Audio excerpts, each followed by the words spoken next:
to this class. So we're going to look at a little bit of stuff for the forward fold, low back area today. So we're going to start in standing. You might need your block for this class. Also a strap could help at times too.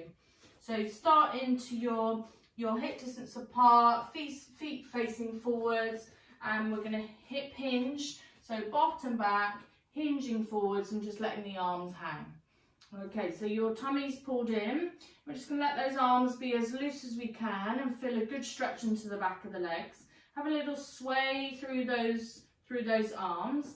Now what I want you to do is squeeze your bottom cheeks together, pull your belly button in, and you're going to hinge back up. So all of this is happening with a straight back, okay? So we're looking at hip hinge. And we're coming down again. This time you're going to have your hands on your hips, so no swaying of the arms. Pull the shoulders back and nice straight legs. So if your hip hinge is here, that's fine. Otherwise, come further into your hinge where you can feel that stretch into the back of the legs. Make sure you don't hyperextend through the knees. Okay, so no bending the knees, the opposite direction. Yeah, and feel that warmth into the back of the legs there. And then squeezing the bottom cheeks coming back up again. So working on a little bit of strength as we come back up. This time come down, finding that position again, making sure your abdominals are switched on, you have no discomfort. Finding your reach and then bringing your hands down to touch the floor or your block and bending your knees until your thighs touch your chest. And then wherever your hands go is where they will sit comfortably. And just working on sliding the shoulders away from the ears, letting the head hang. And then maybe you can add a little bit more straightening of the legs there. So maybe you can start to tease into the back of the hamstrings by pushing your bottom up a little bit higher, taking particular care not to do this by rounding your back. Okay, so we're starting to just work on that mobility through the back of your body here. Yep, so as long as you're breathing, I'm not worried about which way you're breathing. So do whichever feels comfortable for you, and then you're going to find that position where your legs are at sort of your good range there. But try and keep your hands on the floor. Yeah, so you're really pulling the shoulders away from the ears too. Then we're going to have a little swish with our tail from side to side and a little bend of one knee and then the other knee, just letting that weight shift.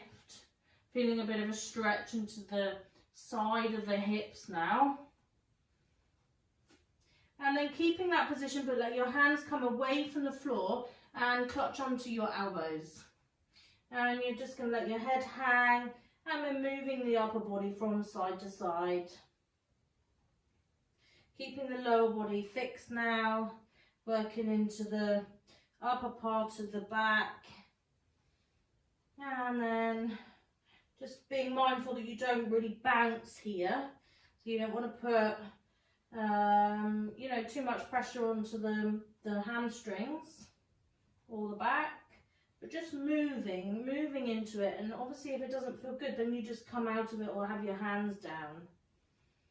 And then find a still position and let your head hang through between your biceps. So let your shoulders become really heavy, let your elbows sink down to the mat and just clasp them with the hands. Taking those few gentle breaths here, just letting that back body open up. Placing the hands down on the floor now, and you're going to step yourself back just so that your feet are towards the end of your mat. It doesn't matter which end, as long as you're facing inwards.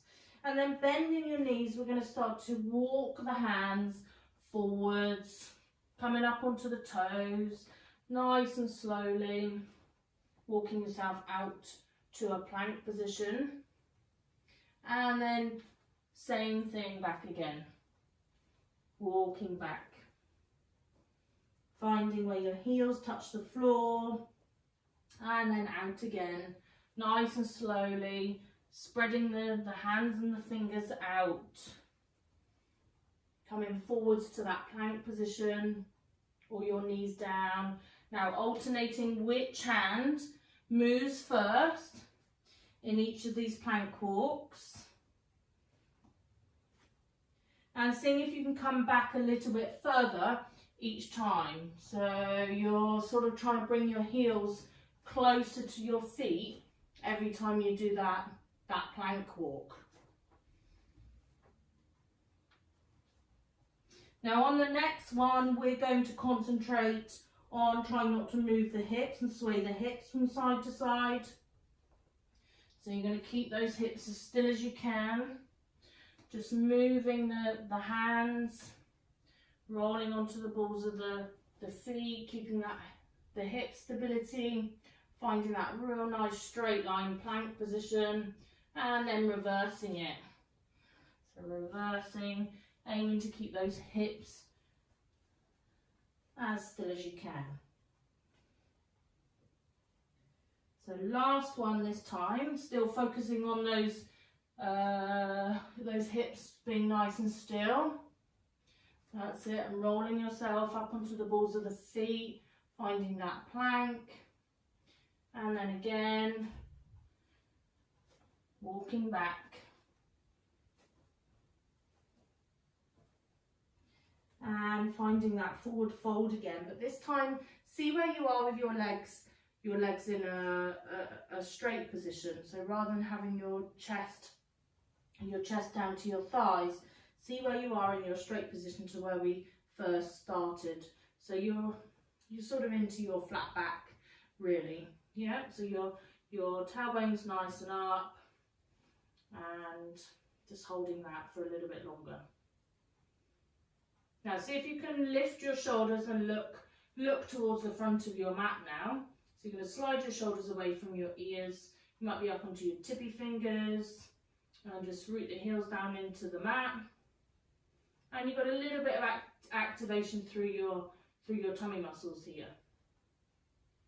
And then bending the knees, coming up onto the balls of the feet, walking yourself forwards into a 4-point position, so into your tabletop position.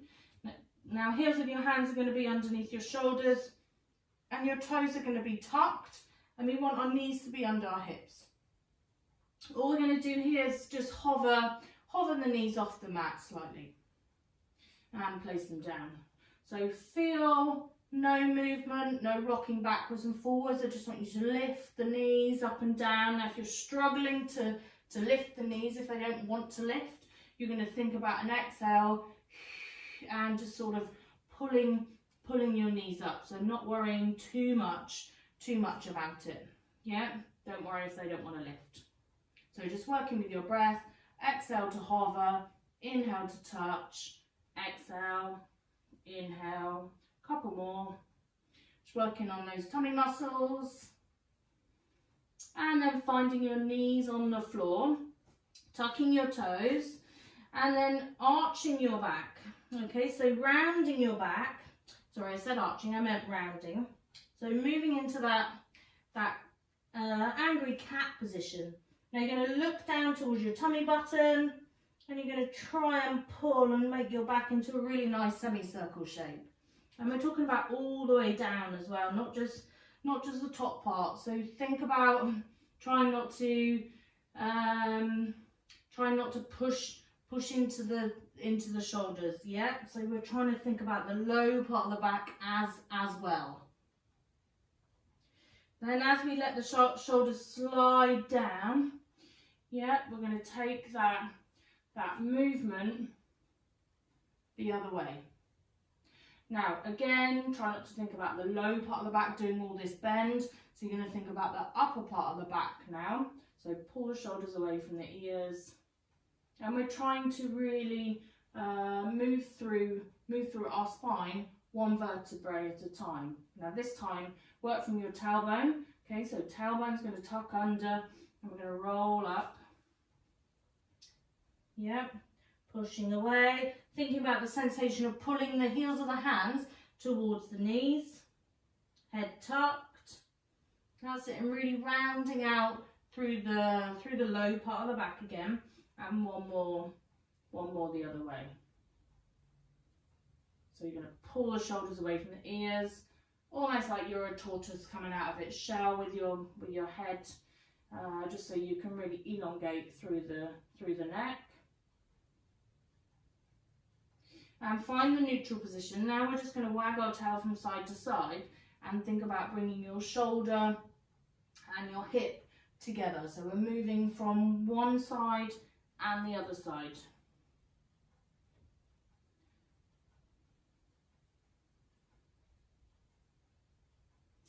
Okay, so finishing off with those, just into those little side bends, and then we're going to go into our caterpillar rolls. So it might be one that you want to watch. If you know what you're doing, you're going to carry on. Okay, otherwise you might want to watch this one first. So I'm going to lay down on my front. I'm going to have my toes tucked, and I'm going to have my hands down by the side of my chest. Now I'm going to I'm going to stay on my knees, lift my body so my bottom is up high, so my chest is on the floor, and I've got my support of my hands. With my toes tucked, so I've got the balls of the feet on the mat. So notice I'm not putting any pressure onto my head here. I'm going to start to roll through my tailbone, just like we did in the cat-cow. So I'm going to roll and lift my upper body and maneuver myself so I'm back down into a prone position. Then I'm going to move my hands forwards. I'm going to lift my bottom and tuck my toes. Okay, and off I go again. So I'm going to roll and lift. So think of it like a body wave, as though you are a little caterpillar. Yeah? Okay, so I'm going to go backwards. So I'm going to lift and then roll and tuck. It's much harder to go backwards. Yeah, so lift and roll and tuck. Okay, so lift and roll and tuck. Okay, so again, hands by your side, fingers pushed into the mat. So bottom's going to lift onto your knees and roll and scoop. Okay, so as though you're that caterpillar and you're trying to work through each vertebrae one at a time, really mobilizing your spine. Now when you get to the top end of your mat, you're going to push yourself up, cross your knees and find yourself on a seated position, so you can just shuffle your way so you're all the way at the front of your mat again, and then you're going to roll back and hug your knees nice and tight into your chest. Now rolling, having a little rock from side to side, hugging them in nice and tight. And just feeling a good stretch into the low part of the back. Or you may not feel it, but if you're finding you don't feel it, bring the hands underneath the knees and pull them in a little bit more. That might get a little bit better.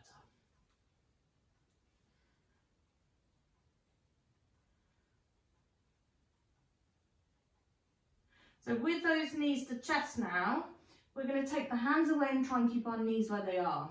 So you're going to use your tummy muscles to hold the knees where they are in place, placing the hands down onto the mat this time. Now imagine that you're squeezing a football between your knees and your chest. And you're going to keep it squeezed there so it doesn't pop out.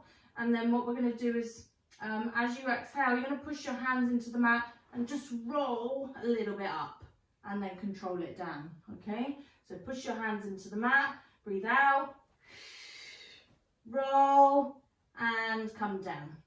Yeah, so we're going to carry on with a few more of those. Try and think about not putting pressure into your head, but also Also, you're trying to keep your head on the mat. So when you come back down out of it, you're not going to lift your head up. Okay, so breathing out. Just using the tummy muscles, trying to open up through the shoulders and controlling it as you come down. That's it. Good. So working on how the spine responds to this, as well as how the tummy muscles respond. Now, if that feels okay, we're going to do it with straight legs. So we're going to start to straighten our legs and then push and come over, and maybe your toes touch the floor. I want you to really push your hands away from you to open up your shoulders, and then you're going to control that descent as you come down, keeping that good squeeze with your thighs into your chest for as long as you can. So you're working on a little bit of compression here. That's it. Now you either take your legs to that high position, or you take your legs lower down, making sure there's no gap into the low part of your back. Okay, and then off we go again. So nice and controlled. Over. Keeping those arms reaching away from you so you can keep those shoulders open. Yeah, and then rolling down again with control, keeping that squeeze in as tight as you can. Now, if you are finding that you can't lift your bottom off the mat at all in that first movement, okay, you're just going to carry on working on that. So you might look something like this. Yeah. So this little hop here might be where you're at, but over time you will get further over.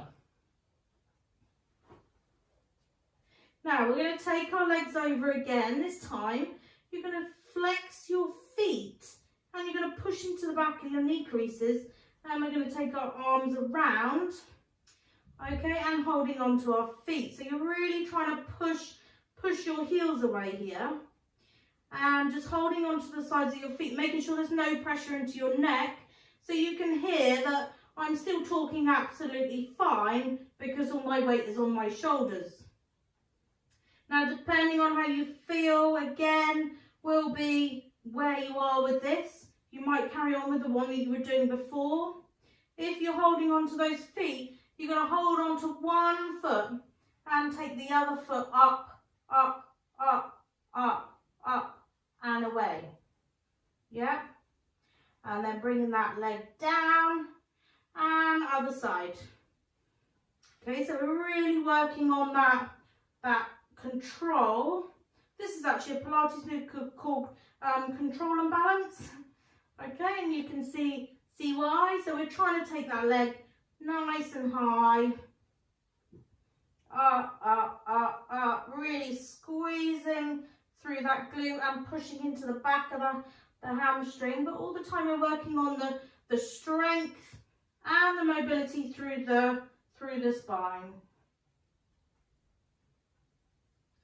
Okay, so last one, and control that descent all the way down. See how slow you can go when your bottom comes down to the mat, either with your long levers or your bent levers, so your legs, and keeping your hands over your head this time.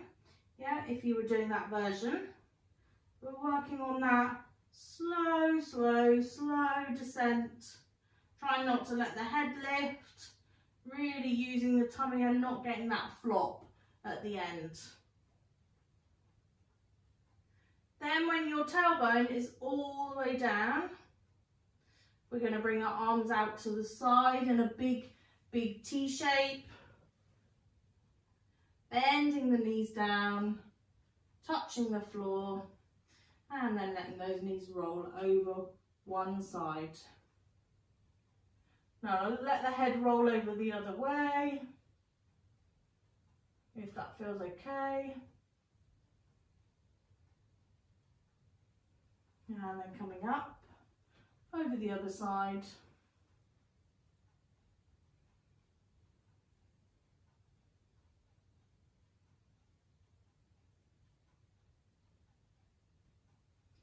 And all the way back up to the top. And bring your knees in once again. And just have a little rock from side to side there.